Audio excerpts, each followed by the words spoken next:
கணவன் சரியில்லை, அதனால் நான் தன்னிச்சையாக வாழணும், ஆனால் எப்படி வாழணும்னு தெரியல. நீங்கள் படிச்சிருந்தீங்கன்னா அந்த படிப்பு சம்மந்தப்பட்ட வேலைக்கு போங்க. அப்படி இல்லைனா உங்கள் ஊருக்கு அருகாமையில் உள்ள கடைத்தெருவில் ஏதாவது ஒரு கடைக்கு வேலைக்கு போங்க.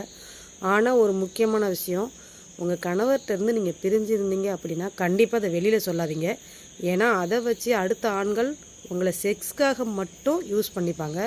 ஆனால் அது வெளிப்படையாக சொல்ல மாட்டாங்க. ஆரம்பத்தில் பழகும்போது பாசமலையே பொழிகிற மாதிரி பழகுவாங்க. ஆனால் இறுதியில் அங்கே தான் போய் நிற்கும்.